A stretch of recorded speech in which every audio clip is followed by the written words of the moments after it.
తెలుగువారి గుండెల్లో అన్నగారుగా, విశ్వవిఖ్యాత నట సార్వభౌముడిగా శాశ్వత స్థానాన్ని సంపాదించుకున్న మహానటుడు, అసాధారణ ప్రజానాయకుడు నందమూరి తారక రామారావు గారు.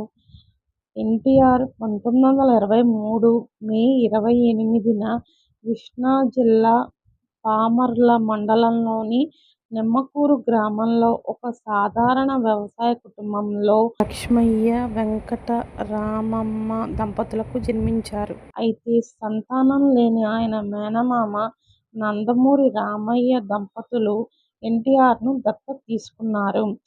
ఆయన ప్రాథమిక విద్యాభ్యాసం నిమ్మకూరులో సాగింది. ఆ తర్వాత విజయవాడ మున్సిపల్ హైస్కూల్లో మెట్రికులేషన్ పూర్తి చేశారు. విజయవాడలోని ఎస్ఆర్ఆర్ అండ్ సివిఆర్ కాలేజీలలో, ఆపై గుంటూరులో ఆంధ్రా క్రిస్టియన్ కాలేజీలో చదివి బిఏ డిగ్రీ పట్టా పుచ్చుకున్నారు.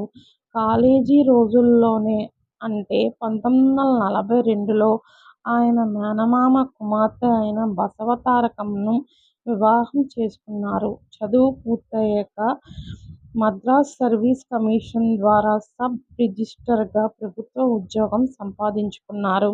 అయితే నటనపై ఉన్న విపరీతమైన ఆసక్తి వల్ల కేవలం 3 వారాలకే ఆయన ఆ ప్రతిష్ఠాత్మకమైన ఉద్యోగానికి రాజీనామా చేసి మద్రాస్ బాట పట్టారు. ఎన్టీఆర్ సినీ జీవితం దాదాపు 5 దశాబ్దాల పాటు సాగింది. ఆయన సుమారు 300కు పైగా చిత్రాల్లో నటించి తెలుగు సినిమా చరిత్రను తిరగరాశారు. ఎల్వీ ప్రసాద్ దర్శకత్వంలో వచ్చిన మనదేశం 1949లో.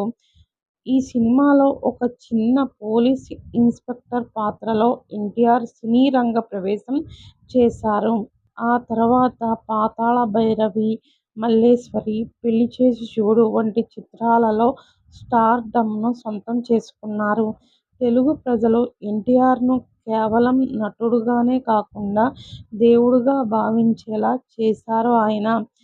పౌరాణిక పాత్రలు, ముఖ్యంగా శ్రీకృష్ణుడు, శ్రీరాముడు పాత్రలలో ఆయన నటన అద్వితీయం. మాయాబజార్, లవకుశ, శ్రీకృష్ణార్జున యుద్ధం వంటి చిత్రాలు దీనికి నిదర్శనం. ప్రజలు తమ ఇళ్లలో దేవుడి పటాల స్థానంలో ఎన్టీఆర్, కృష్ణుడి రూపంలో ఉన్న ఫోటోలను పెట్టుకుని పూజించేవారు.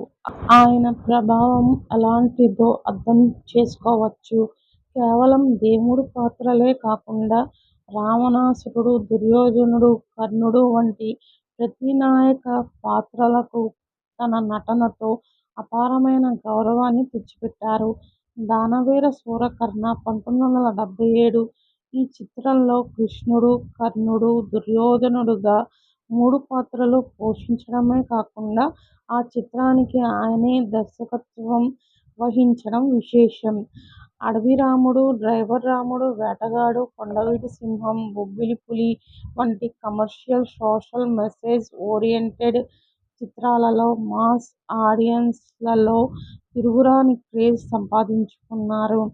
National arts theatre, Ramakrishna studios బ్యానర్లపై ఎన్నో వైవిధ్యమైన చిత్రాలను నిర్మించారు, దర్శకత్వం వహించారు. సినీ రంగంలో అగ్రశిఖరాన ఉన్న సమయంలో సుమారు 60 ఏళ్ల వయసులో తెలుగు ప్రజల రుణం తీర్చుకోవాలనే తపనతో ఆయన రాజకీయాల్లోకి అడుగుపెట్టారు. 1982 మార్చి 29న హైదరాబాద్లో తెలుగుదేశం పార్టీని స్థాపించారు. ఢిల్లీ పాలకుల ముందు అప్పటి కాంగ్రెస్ నాయకులు సాగిలపడటాన్ని నిరసిస్తూ తెలుగువారి ఆత్మగౌరవం అనే నినాదాన్ని ప్రజల్లోకి బలంగా తీసుకెళ్లారు. తన వ్యానును చైతన్య రథం అనే ప్రచార వాహనంగా మార్చి ఉమ్మడి ఆంధ్రప్రదేశ్ అంతటా విస్తృతంగా పర్యటించారు. రోడ్డుపై స్నానం చేస్తూ, ప్రజలతో కలిసి తింటూ ఆయన చేసిన ప్రచారం ఒక విప్లవాన్ని సృష్టించింది. పార్టీ స్థాపించిన కేవలం 9 నెలల్లోనే, అంటే 1983 ఎన్నికల్లో భారీ మెజారిటీతో విజయం సాధించి ఆంధ్రప్రదేశ్లో తొలి కాంగ్రెసేతర ముఖ్యమంత్రిగా ప్రమాణ స్వీకారం చేసి రికార్డు సృష్టించారు. 1983 నుంచి 1995 మధ్య కాలంలో ఆయన 3 విడతలుగా ముఖ్యమంత్రిగా పనిచేశారు. పేద ప్రజల కోసం ఆయన ప్రవేశపెట్టిన పథకాలు నేటికీ రాజకీయాలకు దిక్సూచిగా నిలిచాయి. రూ. 2కే కిలో బియ్యం పథకం, పేదల కోసం పక్కా గృహాల నిర్మాణం, మహిళలకు ఆస్తిలో సమాన హక్కు కల్పించడం, పాలనను ప్రజలకు చేరువ చేయడానికి మండల వ్యవస్థను ప్రవేశపెట్టడం, సంపూర్ణ మద్యపాన నిషేధం, జాతీయ రాజకీయాలు కేంద్రంలో కాంగ్రెస్కు వ్యతిరేకంగా ప్రాంతీయ పార్టీలన్నీ ఏకం చేసి ఎన్డీఏ కూటమిని ఏర్పాటు చేయడంలో ఎన్టీఆర్ కీలక పాత్ర పోషించారు. దీనికి ఆయన అధ్యక్షుడిగా కూడా వ్యవహరించారు. జీవితాంతం ప్రజల కోసం తపించిన ఎన్టీఆర్ 1996 జనవరి 18న గుండెపోటుతో మరణించారు. నటుడుగా వెండితెరను, నాయకుడిగా ప్రజల హృదయాలను గెలిచిన ఎన్టీఆర్ జీవితం రాబోయే తరాలకు ఒక గొప్ప స్ఫూర్తి.